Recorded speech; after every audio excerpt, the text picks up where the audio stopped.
mriturma amritangamaya avir avir maidhi rudra yate dakshinam mukham te namang pahi nityam te namang pahi nityam. Om Shanti Shanti Shanti. O Lord, lead us from the unreal to the real. Lead us from darkness to light and illumination. Lead us from death to immortality, and evermore shine in our hearts with your resplendent face. Om peace, peace, peace be unto us all. So we are reading Shanti Gita, the advice of Sri Krishna to Arjuna, which he gave it when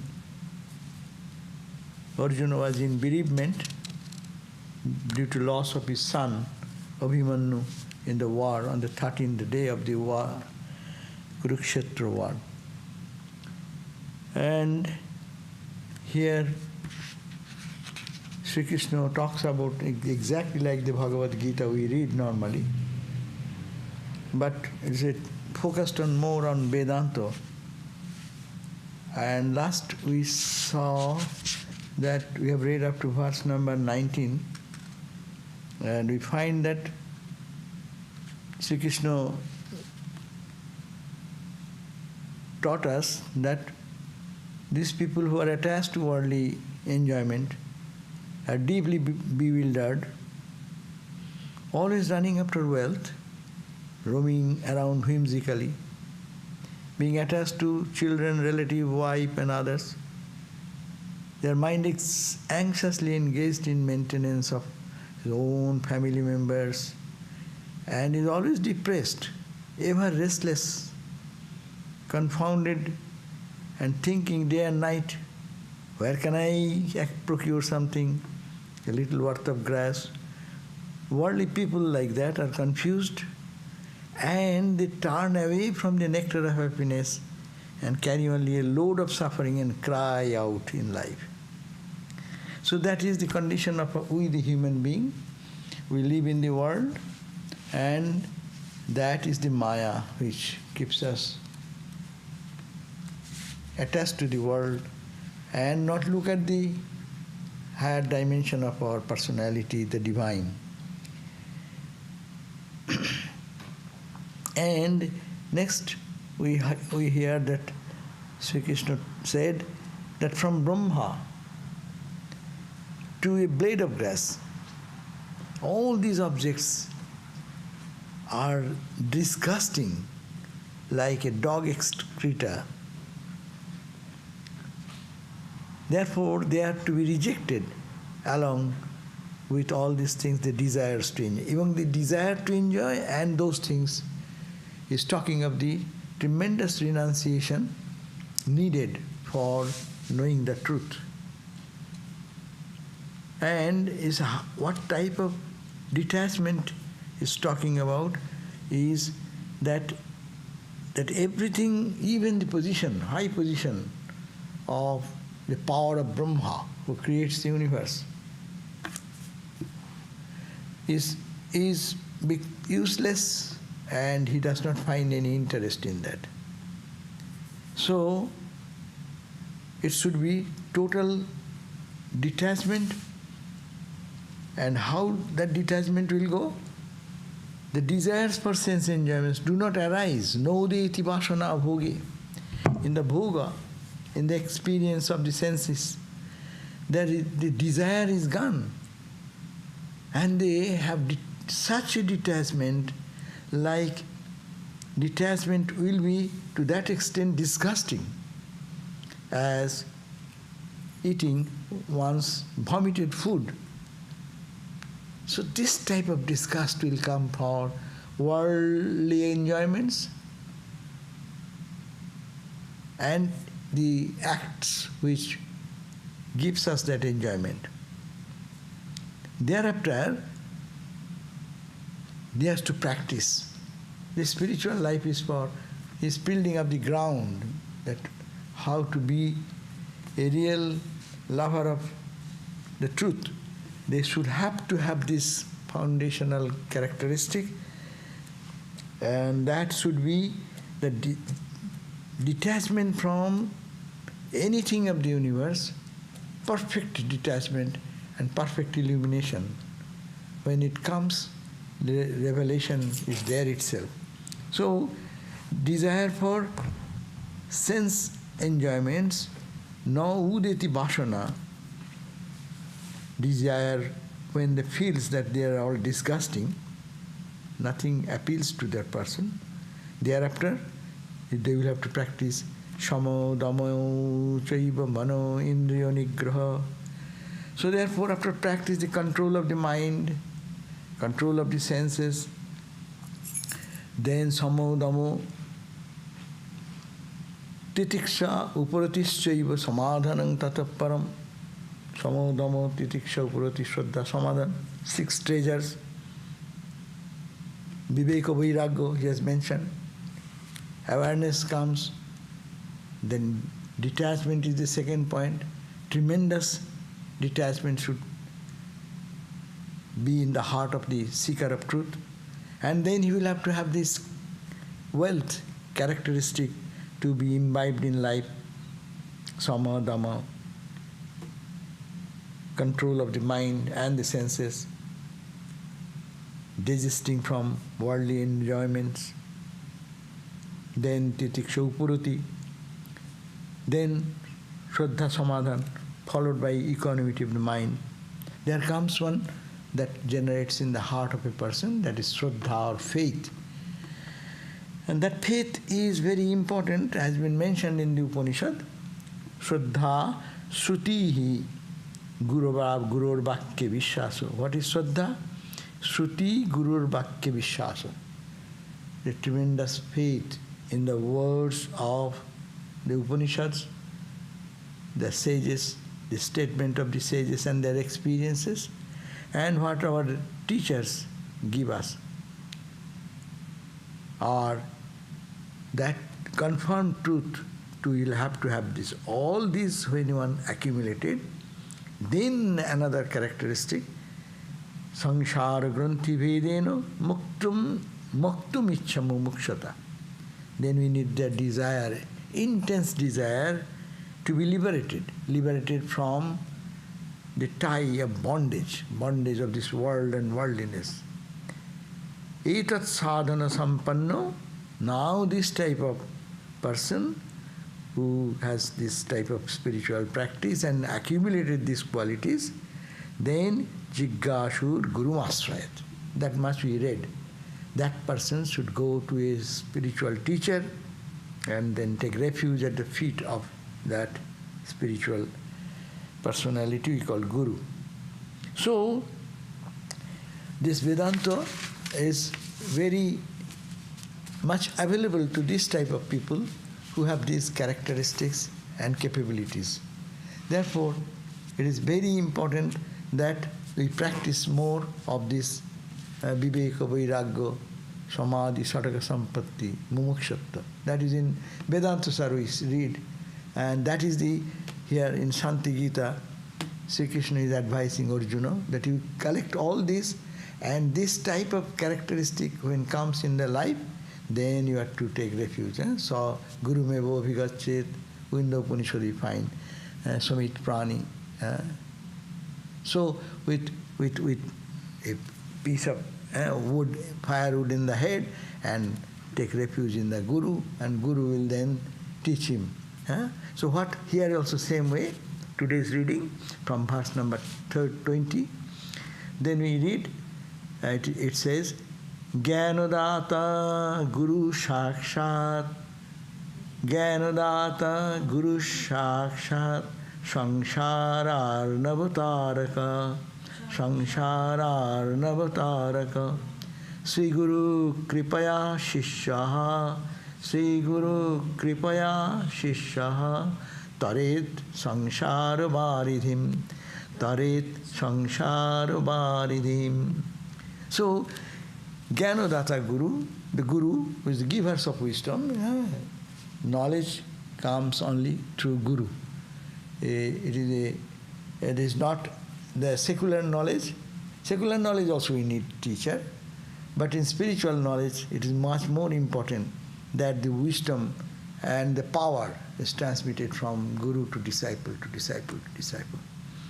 So Guru who gives the wisdom, and Jnanodata Guru Sakshat Samsaro Arunava Taraka is the ocean of worldliness, is the savior from the world of ocean of worldliness in which we are ignorantly diving into it, forgetting our divine nature. So Guru gives that wisdom through, and Sri Guru Kripaya, by the grace of Guru only, Shishyaha, the disciple, Taret, will be able to cross the ocean of worldliness. We find that even in the life of Sri Ramakrishna, we find that Guru is necessary to prove that Sri Ramakrishna himself accepted Gurus. He himself first we see that had all the experience of experiencing the highest wisdom by crying and weeping to Mother Kalima, what are you, please show, and this and that, my life is... So tremendous, of course, all the qualities what we read now has been perfectly manifested. We do not know how God realization is possible. We look at Ramakrishna's life, then we can really feel that it is possible, that at any moment it is possible. But one student should be ready for that. He should be a student like Swami Vivekananda and teacher like Ramakrishna, student like Ramakrishna and teacher like Tutapuri. See, it is instant effect. Sri Ramakrishna, we are not thinking that he is avatar now. We are thinking that as a person to demonstrate in life how intense one should be. If we read any scripture and compare the life of Sri Ramakrishna, then our understanding becomes very clear. So here we find that Jnanodata Guru actually samsara, because the world goes away. World of duality, world of name and form, world of this misconception about Brahman, seeing the world, we see Brahman everywhere. It is only Brahman. What a mistake that I am seeing it as this world of duality. It's men, women, trees, plants, all this diversity. Infinite number of names and forms we see, but we don't see the truth. It is only the Brahman alone, or it is the only Satchidananda self. But it is not that. Who will unveil that covering for me? But what is the necessity of Guru is a very important thing in spiritual life, as you are saying, that Sri Ramakrishna had all this experience. I mean, the mother appeared before her, and in what way? She saw go to the experience. Sri Ramakrishna saw mother, and just at the point when he was trying to kill himself, the mother saw the image of mother, the form, and then it became radiant, and it is light, and emitting light, and his whole inner sanctum sanctorium is full of light and effulgence, and then spreading that to the east, to the west, to the north and south. It is all ocean of light and light and light and light and light, and he was drowned into that. So, and in that state, he was there that day and next day. So he came back to the consciousness, outer consciousness. Though we find that he has have done it so far, then what? Why again so much sadhana? Why the gurus are coming them? It is to validate, of course. Everything happens in the life of the incarnation, the validation of the scriptural truth. So first of all, it is to prove that you have to cry, weep, get ready. And then when you are ready, we need not have to search. Gurus come in our life. You know, in everyone's life it comes, no? When proper time came, and in perfect situation, just we are connected that way. And in Ramakrishna's life, it is surprising. All the gurus are coming to him. He is not going anywhere. That means when the perfect situation comes, this union, connection happens. Why it comes? Because there is a traditional wisdom. Is it your experience hallucination or is it correct? Who will verify that? So Guru, they are expert, they have their own experience and they give that validation by the experience, and the student is given that, and he then finds that that is, Ramakrishna saw that his own experience, he saw. And Thakur expressed in different places that Bhairavi Brahmani said this and I experienced this. So all the experiences should be Gurumukhi. That because whether it is not mental hallucination, it is not your mental creation to prove that. And particularly people like us who are deeply in ignorance, we need some guidance. We need, as I say, we need a good GPS to drive the car. Otherwise, we may go to wrong direction and it will take longer time. It's not, nothing is lost, because Gita says in a spiritual life nothing is lost. Salpam apyasya dharmasya trayate mahato bhayat. Even when one practices a little bit of this spiritual discipline, it does not get lost. It will be in, it is perfectly, will lead to the goal. But this Guru should be a important factor in spiritual life. Then to emphasize that, the next verse we find that is saying that Bina acharyam nahi jnanam, Bina acharyam nahi jnanam, na muktir napi sadgatihi, na muktir napi sadgatihi, atah prajat natu vidvan, atah prajat natu vidvan, sevayatu shayet gurum, sevayatu shayet gurum. Bina acharyam nahi jnanam. Without spiritual teacher, there is no knowledge, neither jnanam, no mukti, no hope of having any liberation, and not even to any chance to reach that ultimate blessed state, Sadgati. Therefore, a wise student, a wise person, atha prajatnato vidwan, this student who is wise vidwan, should please the Guru with diligent effort and through toshayat, sevaya, to please the Guru through the service.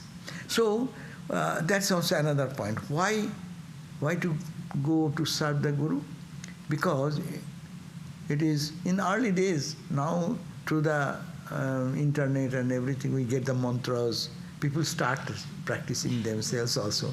All the mantras are available, all the chants, and people do many things. But then why the Guru is necessary? The Guru is necessary, it is, the mantras written is something else, but mantra being to make it alive. Mantra, when repeated, it becomes alive in the, and that's impact, this tremendous transformation of the character happens. So that energy which comes out of sprouting the mantra, bija, that should be a power, that power transmission. It's called this transmission of the spiritual power. Now, the Shakti, that's the power. So it is within him. And previously there was not, these are available. All this wisdom, this practice were not available.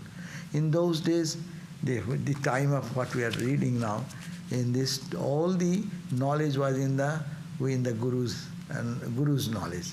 So it was kept very sacred and secret.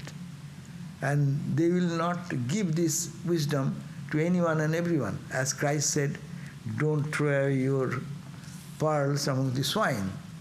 And because it does not do any benefit to the person if he is given who is not a perfectly ready student, it will not have a good effect. It will have effect, and sometimes it is not good effect. We find that even Ramakrishna, no, gave that to what Vaikuntha Sandal, no. Vaikuntha Sandal asked and Ramakrishna and said that, please give me. You have touched everyone, and I am the only thing asking for so many days. Help me, help me. And Sri Ramakrishna said, okay, it will happen. I am sick. Let me be better, and it will happen. I will do it. But no, you'll have to do it today. And actually, he touched and it happened. A total transformation came. All the experience of Brahma Jnana, seeing God everywhere, day and night, it started. And by God's grace, it happened. But what happened? After 3 days, seeing God everywhere, with eyes closed, with eyes open, and perfectly feeling the presence of the divine everywhere, it is so overwhelming that he said, I cannot handle the situations of day-to-day life anymore. And then he had to go back to Sri Ramakrishna and humbly say, oh, please, I cannot handle anymore. Please take back what is there.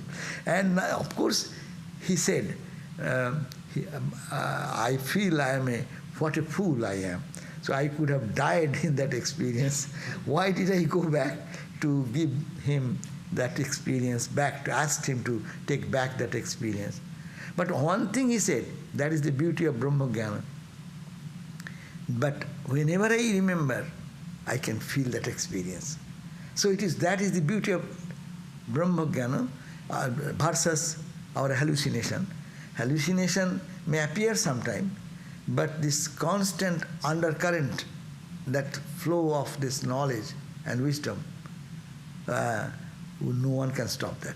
But sometimes it is covered, sometimes it is less. But whenever he used to remember, he had the experience, same experience. So, that's why I feel that there is a necessity of the student's requirement, very important.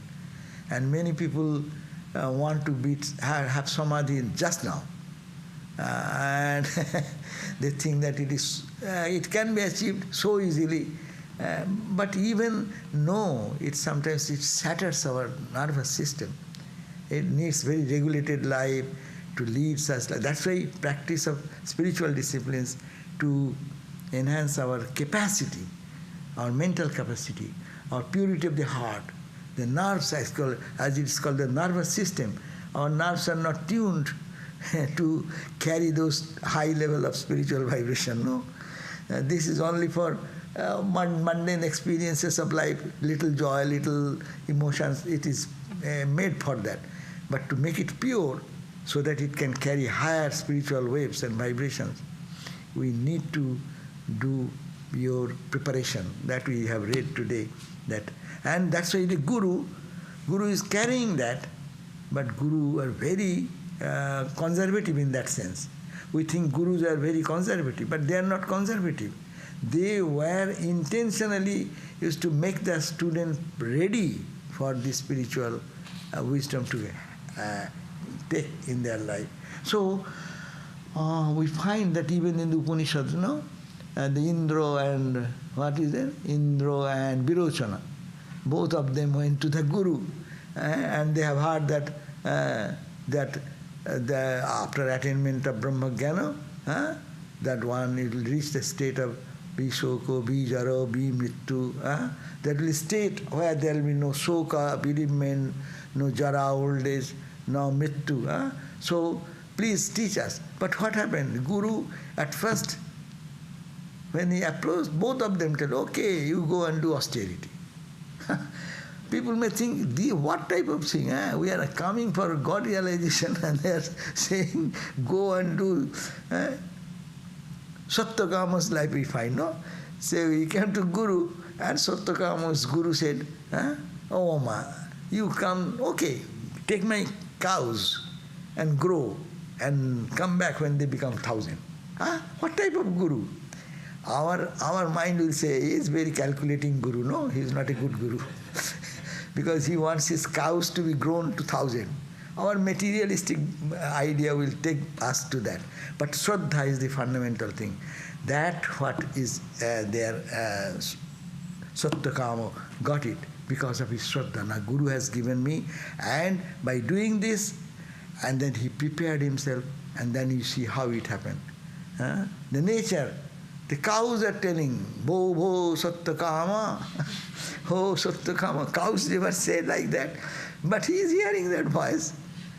And then that all the corners are all filled with Brahman like that. Light, but 4 days, 4 teachings, no? And when he came to Guru, Guru saw his face beaming with joy, no? He said, Hare, I see that your face is beaming with joy. Did you give up this Guru and you took some instruction from some other Guru? Then this humility of the student. See, he said, no, sir, these things happened. This I got from the cows and the fire and this mud bird and the rolling of the river. I heard all these things. I do not know, but I want from you. Again, to confirm that experience, Guru said the same teaching. So it is very important to get it that way, to purify ourselves. When we are pure, the truth will reveal in our hearts. So that's why preparation, and then to go to a Guru with such devotion, such faith, trust, and with that to serve Guru is important. Serve means, of course, service idea is physical service. Most of the people think it is a service to physical service. Yes, it may be physical service, but that is only very superficial. If you really serve Guru, then it will happen. We find that many of the, of course they are great by themselves, but we see Surji Maharaj, no? Swami Nirvanananda, he served Brahmananda Swami. Why he was a good cook to do whatever he needs, and he could just serve immediately in his mood. And Maharaj is very pleased, very pleased, very pleased. And they gave Brahma Jnana. And they prepared themselves by their presence because their mind is lifted. Being in presence of Maharaj, everyone's mind is lifted. So we find that Sankarananda Maharaj, before the passing away of Maharaj, blessed him. So it's the same Brahma Jnana idea. So we find that by seva, but where will you get such Brahma Jnani like Brahmananda, like Shivananda, Brahmananda, no? So for us what to do? Personal seva is a physical thing. It is too insignificant. It should be if someone gets a little bit. But that is not important. Important is first the Guru instructs us meditation, prayer, and to purify our heart. How we can do that. So that is very Guru Seva. The Guru Seva is an important part. That's why Vidwan Sevaya Tosoyed Gurum. By Seva, he will have to please the Guru. Why please the Guru? Then Guru will give his heart more, earnest seeker. If the teacher finds a student very in need, even in our material world it happens, no? In the classroom when a student is very keen and earnest, the teacher gives away all the knowledge, no? So in spiritual realm also it happens like that, no? So when they find that such a wonderful teacher, then the teacher, a student, the teacher wants to pour his all knowledge to the student, no? We find that example in Swamiji's life. What is that? That Dhanraj Giriji in the Uttar Casino. And that time he wanted to learn the scriptures, and he approached him, and because he was not Brahmin and other things, that was those days system. So he said, no, you cannot, you are not fit to listen to these scriptures. But see the Shraddha of the student, and Vivekananda is Vivekananda. But giving this example, what he did, this Guru who rejected him, and he didn't give up. So he was sitting in the steps, And the early morning this discourse was going on, Brahma Sutra, no? And then whatever discussion goes on, and Swamiji was sitting in the steps at a far away distance, in the steps of the hall where this class was going on. And one day passed away and he silently left. Second day it happened. And third day he after listening, he was going away, but the Dhanraj Giriji, he was also coming out, and he saw someone is in the darkness moving some direction. He said, "Hey, who is here?" And then Swamiji came and stood before him. He said, "Who are you?" "No, I am this," whatever he said, "I am this." And then he said, "What are you doing here?" "No, I was listening to you." "You are listening to me? What you will understand? Oh, what did you?" "Well, I was listening here 3 days now." "No." "So, please tell me, what shall I describe? Which day's lesson?" "Oh, is so? Tell me, what did I say 2 days before?" So he started, first day you take this verse of the Brahma Sutra and you explain this way the Shankara's commentary, and you gave your commentary like that, exactly as if he is recapitulating, or like a, what you call, tape recorder. And first day you did that, and second day you took up this verse, Brahma Sutra, and then you explained in this way, and that is, the Shankara said this, and you argued this way, and you come to this conclusion. And today you started here and you ended here. This is your conclusion today. And Dhanraj Giriji was so excited, he rejected him, saying that you are unfit, you are not a Brahmin, and you have taken sannyas, so who is your sannyas guru, this, that. And he said, and he said, "You stay here, and I will give everything what I have. I have learned what I have learned, I will give it to you." And then he started staying with him then for some days. But anyhow, again, it was a different story. Suddenly Swamiji said, told Dhanraj Giriji that I am going away, I will have to go back. "Where? Where do you go back?" "Oh no, I will have to, my Guru Bhai, some Guru Bhai is sick, I got a informed news, I will have to serve him." "Kya? What is Guru? What is Guru Bhai? Brahman alone is truth, and you are reading this and you are going to Guru Bhai." Then he said, "Yes, what can I do? My Guru Ramakrishna has given the responsibility of these, our brother monks, so I have to go and I cannot." So he gave up. He took a departure from his Guru. This type of earnestness, see, they can go how far to give an idea, example of the student's shraddha, faith, trust, and to learn, the intense desire to learn. At the same time, when the teacher finds such earnest seeker, how the teacher pours his wisdom and knowledge. He was very sad that this type of student is leaving him. So that's why Guru Seva here means the advice, the teachings to absorb, and also to Sravana Manana Nididhyasana in this subject, or we can say our whatever spiritual practice, prayer, meditation, whatever is the path.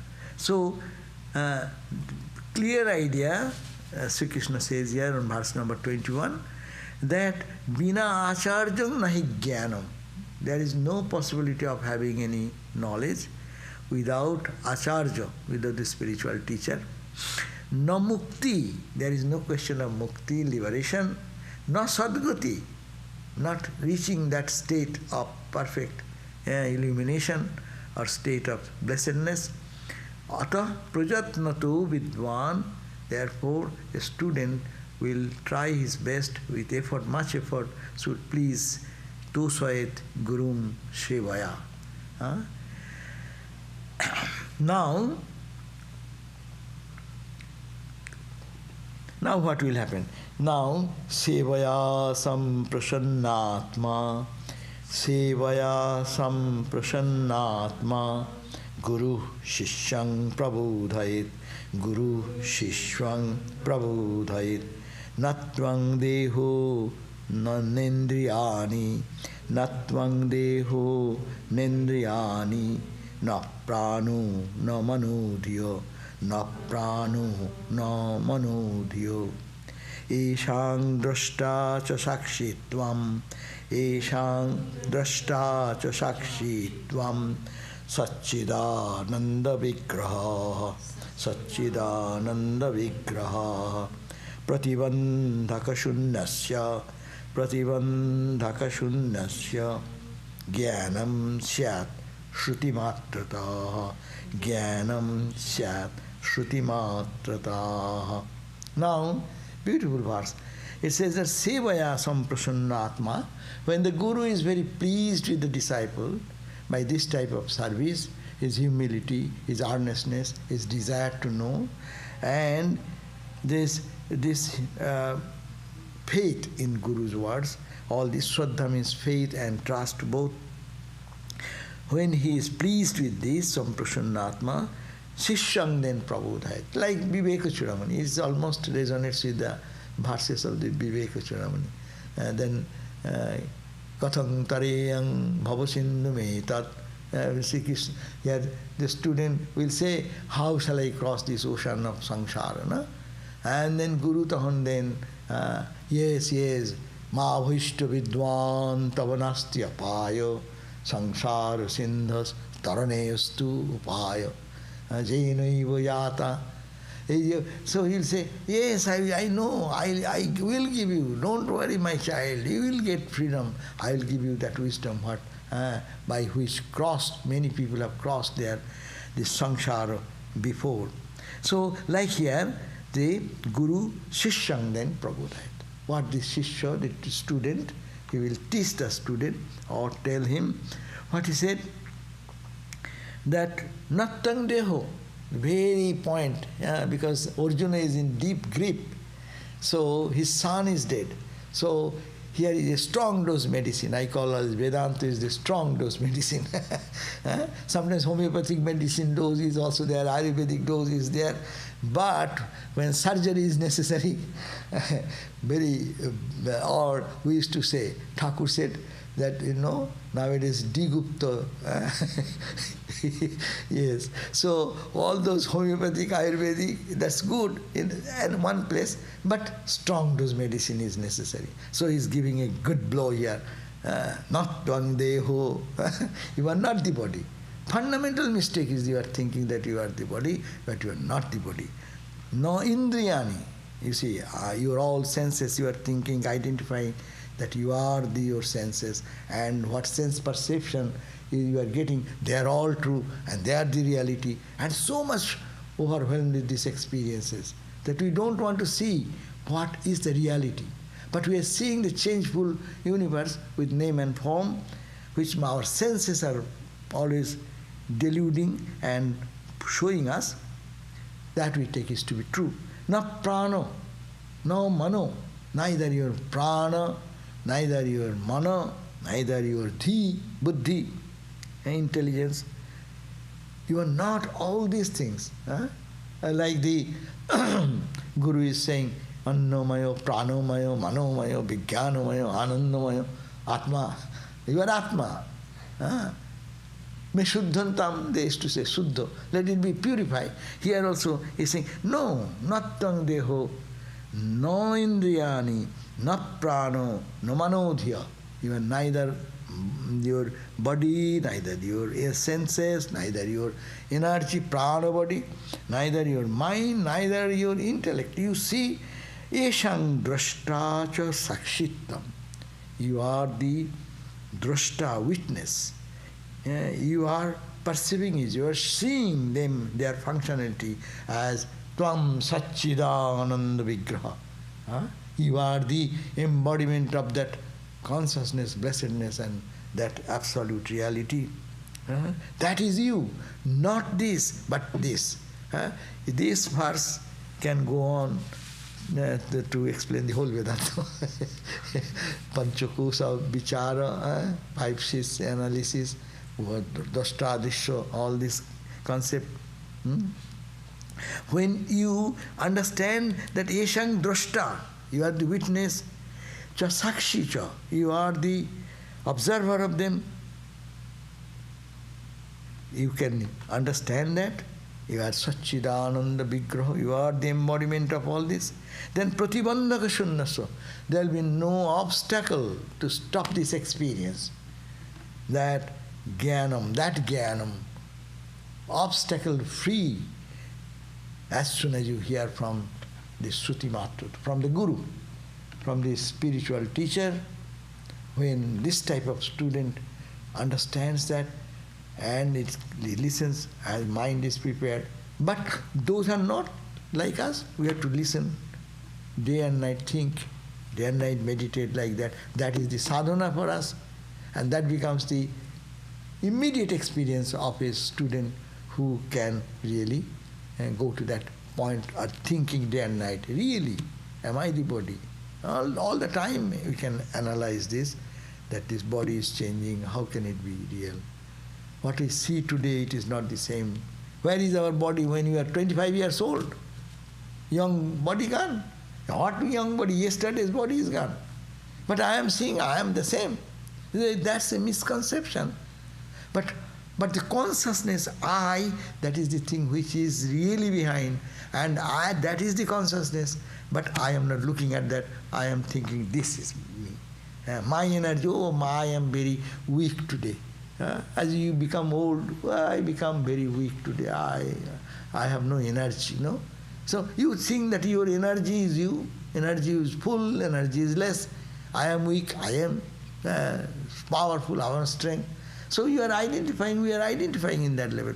Nattang deho, no indriyani, senses. My eyes are becoming dull, my ears are becoming weak, and senses. You think that your sense is you. So this is not you. No, mano, mind. Everyday struggle.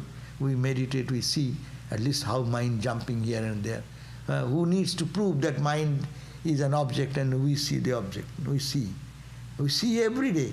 All our practicing period, where does it go, where does it move? But the drashta is observing. But we don't pay attention to the observer, but we are observing the mind and display and identified there, and dhiyo, buddhi, understanding, and etc. But I am eshang drashta cha sakshi cha tang satchidananda vigraha pratibandhaka shunnasya jnanam sat shruti matrata. So as soon as one hears this, when perfectly pleased by the service, the Guru will awaken the disciple by teaching, you are not the body, neither the sense organs, nor the vital energy, nor even mind and intellect. You are the witness and the observer of all these, the body, mind and senses, and the embodiment of existence, consciousness, bliss absolute.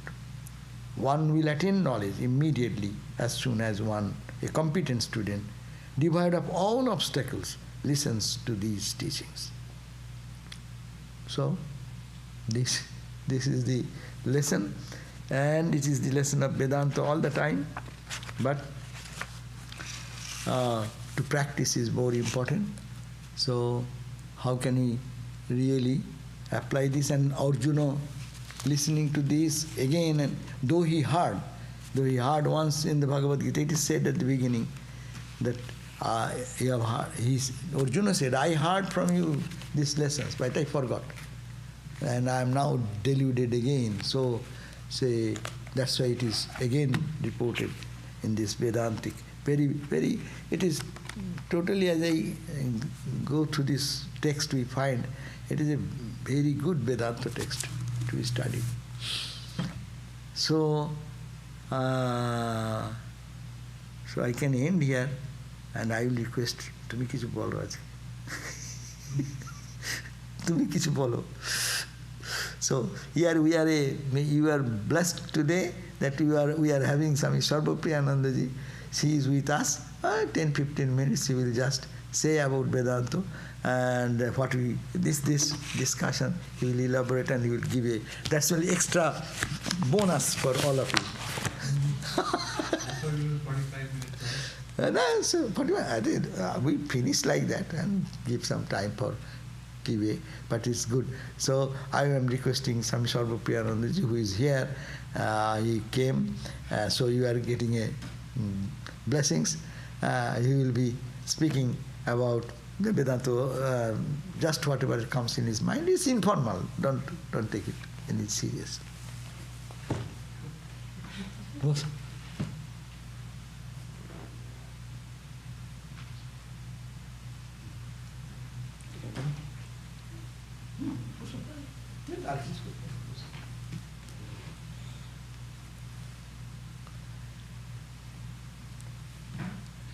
Well, I certainly wasn't expecting this when I came to the class, but Maharaj's wish has to be taken as a command. But certainly Maharaj, the last verse which Maharaj ended with would be the essence of Vedanta. And it's not difficult to say something about it. That's all I keep doing day in and day out. The importance of the Guru and the teaching. So the Guru is important because there is this knowledge which does not come naturally. Ignorance is natural. We don't have to go to school to learn that we are the body, we are the mind. That comes with our birth. Shankaracharya says in his Adhyasa Bhashya, introduction to the Brahma Sutras, his commentary, he says that Naisargiko ayam loka vyavahara. This is natural. The transactional life which we have day in and day out. We think we are the body. We don't even think that. We accept it without question. And this mind, this person, we think we are this person, or we behave as if we are this person. And it would never really occur to us to question this. So this is the crucial role of the Shruti, the Upanishadic teaching, and the Guru who transmits this teaching to us. Without the Guru and the Upanishads, this knowledge would not come. We would never come across this knowledge. What is this knowledge? As revered Maharaj chanted from the verse, that you are not the body, you are not the senses, you are not the prana, you are not the mind, you are not the intellect, you are the witness of all of these, drashta. You are the seer, the sakshi. Now, one might say, what does it mean that I'm not the body? Clearly the body is there. So the first stage in Vedanta, this is not questioned whether the body is there or not. It would be too radical to deny that the body is there, and it's obviously we are experiencing the body. But what is the question which is raised here is, are you the body? Which means, is the body you, and are you the body? Is there no distinction between you and the body? Now what Vedanta does is, it uses this concept of the witness consciousness as a lever to sort of pry you in your understanding, to show us the separation between the body and us, the self. How does it do that?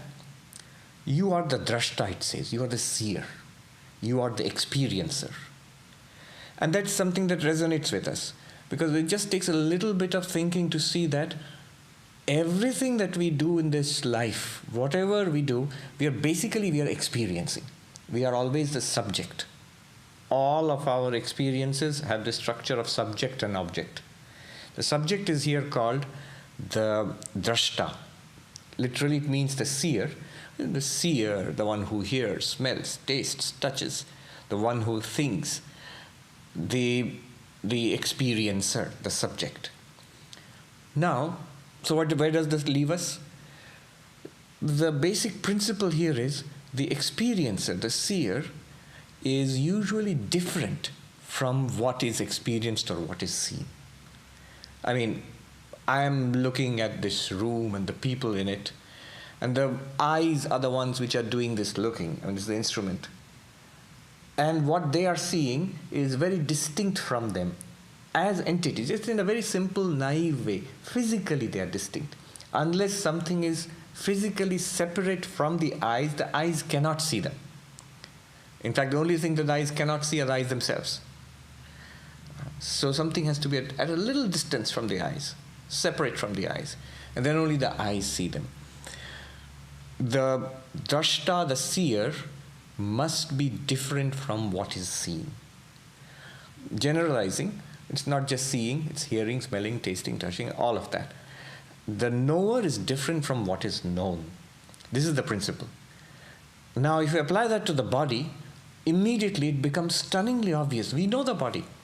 It's very, very clearly known. You see your own body. You can touch it. You can smell it. You can feel it in every way.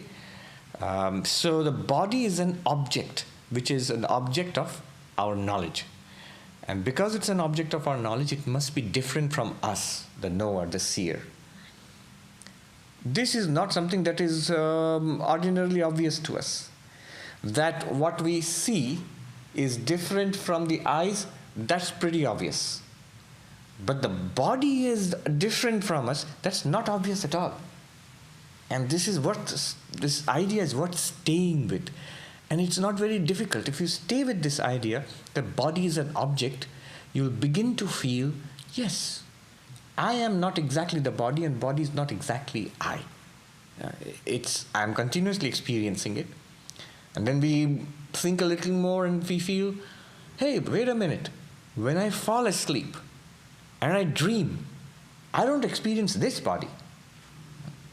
I continue to experience. I have dreams. I see people. I go to places. Maybe I'm eating. I do many things in my dreams and I have experiences. Experiences continue in the dreams. And this body, which is sleeping on the bed, forms no part of those experiences. That means I, as an experiencing subject, I can continue without even experiencing this body. How can I, the experiencing subject, literally be this body?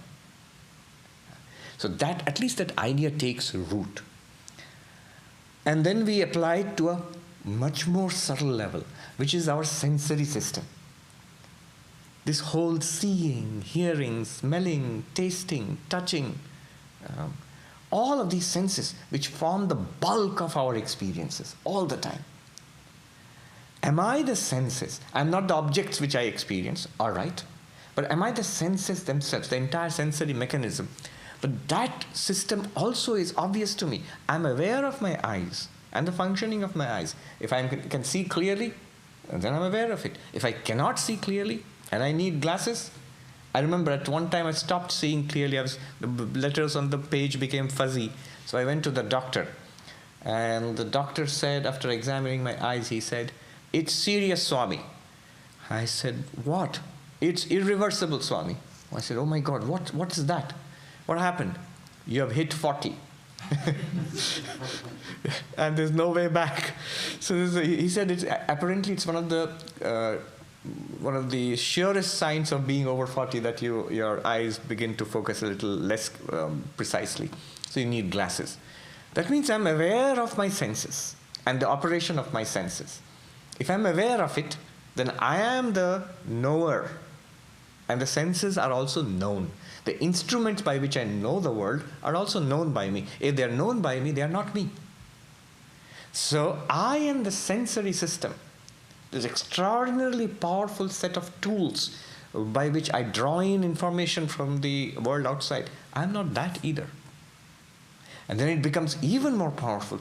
This mind which is doing all this thinking, thoughts, feelings, emotions, memories, and processing all that sensory data, this very subtle thing which is going on inside me, completely first person. Nobody has any access to it. But this first person experience I'm continuously having, this is called the mind. This also I know. This also I can become aware of. If I am aware of the mind, then I am that which is aware of the mind. I am not the mind. This is pretty stunning. Most people, most mature thinking people, can come to feel that I am literally not the body, I'm some kind of embodied mind, but I'm not the mind. This is like a bombshell. I'm not even the mind. And it's a very freeing thought, a thought in the mind itself.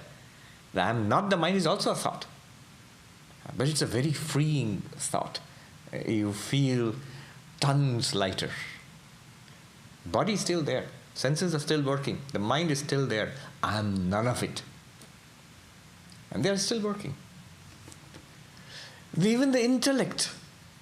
In Vedanta, we have this thing about partitioning the mind into two parts. One is the mind with certain functions like memory, ego, sensory processing, and so on, and the intellect, because the intellect is what we use for understanding and comprehension. But that intellect also is a process. It's definitely a part of the mind. We are aware when we understand, we are aware when we are struggling to understand, when we are aware when we fail to understand. The activities of the intellect are very clear to us. In that case, I am that which is aware of the functioning of the intellect. I am not even the intellect. Na manodhi. So I am not that either. I am not even the life forces which sustain this entire system. Body, senses, mind, intellect. The whole thing is sustained by biological, physiological forces. It's called prana. When it is vigorous, I feel it. When it's weak, I feel it. I know it. When I'm breathing in, I know it. When I'm breathing out, I know it. The breath is the most visible manifestation of this prana. The whole mindfulness, breathing awareness industry depends upon it, that you're knowing it. But what Vedanta takes away from it is, you know it, don't you? Yes, I know it. In that case, you, the knower of the prana, you're different from the prana. You're different from the body, you're different from the senses, you're different from the prana, you're different from the mind. You are a different, distinct entity from the intellect. Here the Anandamaya Kosha is not mentioned, but it's taken implicitly. So the entirety, as Maharaj mentioned, the entirety of the Panchakosha Viveka, the analysis of the 5 sheets of the human personality, it's just indicated in one phrase here. You are the knower of all of this, but not quite the knower either, because knowing is a function of the mind and intellect. So he says, Drashta Sakshi. You're not a knower in the sense of knowing through an instrument, through the eyes, through the mind, through the intellect. No. You are that which continuously shines and illumines. So the Sakshi is not a knower. The Sakshi is the witness consciousness which shines, just like the light. It's not a process. Knowing is a process. So in Vedanta we use 2 words, Sakshi, Pramata. Pramata is the Sakshi itself. When it engages with the mind and the intellect and senses, it becomes a Pramata. But in itself, it is just light shining. Light means not this kind of light, awareness, consciousness. It's just constant, pure consciousness. Pure means in the entirely, totally subjective sense, without the least taint of objectivity there. So this pure subject shining is the drashta, the sakshi. I think we'll stop there. Yeah, one question is that. Oh, there's a question? There's some. Are these the questions? That's my question. Can you read it out? Yeah, can we? Okay. There's a question here. If we pretend that we are not the body while not having realization, does that help in the path to realization? 2 points here. First of all, don't pretend. Vedanta is the path of knowing it. The immediate objection to all this is, I sort of get what you are saying, but it doesn't work in practice. In practice, I run into a lot of problems. And I say, which is something that might be shocking, don't try to practice these things. It's like somebody, your rich uncle left you a Ferrari and you don't know how to drive, and you take it out on 101 out there. You're going to crash. First, practice driving in the parking lot before you take it out for a spin in traffic. So, first is to clearly understand. Pretend means you're already thinking about what you're going to do later on. But first, clearly understand, in what sense am I not the body? In what sense? The body is there. You don't have to pretend that there is no body. The body is there. Notice, one thing to keep in mind is Vedanta is never against experience. Vedanta never denies our experience. Vedanta just gives us a deeper understanding of what we are experiencing. Vedanta, in fact, asks us to take a very close look at what we are experiencing. We are experiencing the body. And we are experiencing the activities of the body. At no point we experience anything like a fact that I am the body. No, that's not there at all. Start there. It's like telling somebody, it's not a good example, but still, when you understand that you are not the car, you can use the car better. If you are under the delusion that you are the car, you're going to be an awfully poor driver. So do you have to pretend that you are not the car? No, you don't have to pretend. You have to know that you are not the car. This is not a game of pretending something. Otherwise what will happen is, I pretend I am not the body, I am not the mind. I pretend that I am Brahman. Won't work. I remember a monk in Uttarakhand, he said, to the monks whom he was teaching Drigdrishya Viveka. So Swamijis, have you understood that you are the witness? In Hindi he said, lag raha hai na ki sakshi ho gaye? Do you feel that you are the witness?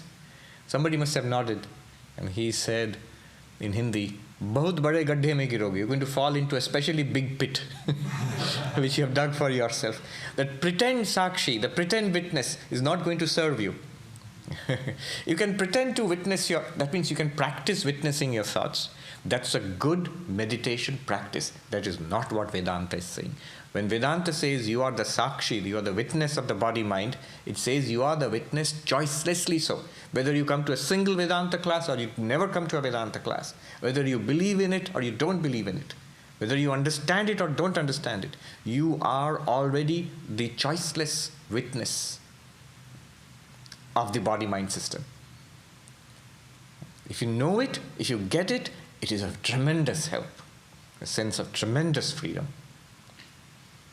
I think this answer is covered, but he still is asking this. Somebody else? The same, no, that's same person.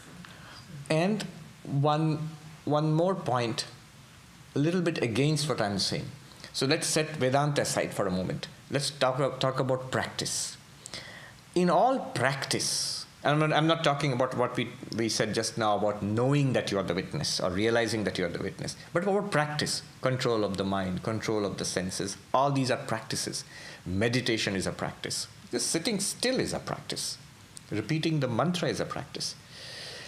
Now, in all practice, there is actually an element of quote-unquote pretending.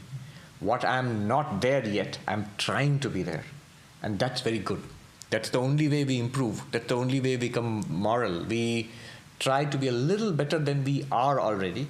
And that way, we are improving the body-mind system. Overdo it, we run the risk of being a hypocrite. But don't do it at all. You're not going anywhere at all then. The body-mind has to be trained. All right. When we think like, I am not the body or mind, we tend to question why we are doing karma. How to avoid this trap. Simple. Whether you question why you're doing karma or not, the reason we question it is because generally, being centered in the body-mind, we have this very selfish motive to serve this body and mind. Since I am this body and mind, everything that I do is in service of this little creature. My exercise, my food, even my spiritual practices, everything goes to glorify this little body-mind creature. And the moment I strongly feel I am not this, then I question all my activities. Why am I doing all of that? Because those activities were generally based on a very selfish, very deluded idea of the human personality. Now what do? Suppose I strongly feel I'm not the body and mind. And you are right, you lose the inclination to act selfishly. If I'm not this cage of flesh and blood, why should I devote so much energy, time, effort to take care of it, to serve it? You shouldn't. But here is the thing. You cannot stop acting. Karma will go on. Karma is at the level of the body. Karma is at the level of the prana, the life forces. Karma is at the level of the mind. It will go on. As long as this instrument of body-mind is there, it will run its course. In that case, if I am not the body and mind and have this magnificent instrument, why not use it for enlightenment and for the betterment of the world? This is exactly what Swami Vivekananda said, Atmano mokshartham jagathitaya cha.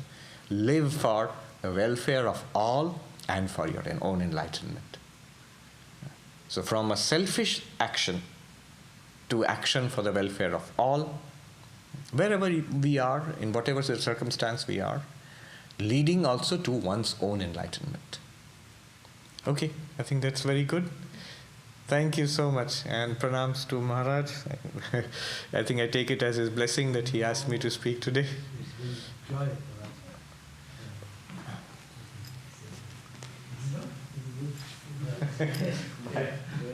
Wonderful.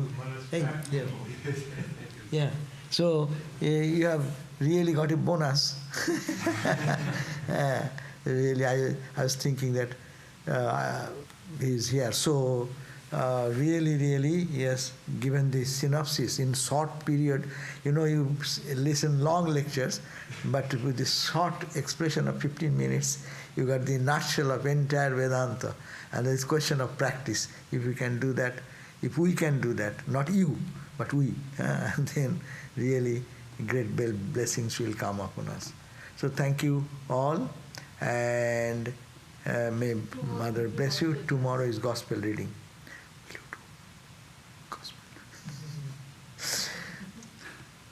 Okay, so tomorrow is gospel reading at 7:30. Om Shanti, Shanti, Shanti, Hari Om Tat Sat, Sri Ram Krishna Arpanamastu. My thanks to Swami Sarvapriyananda again. Jai Ma.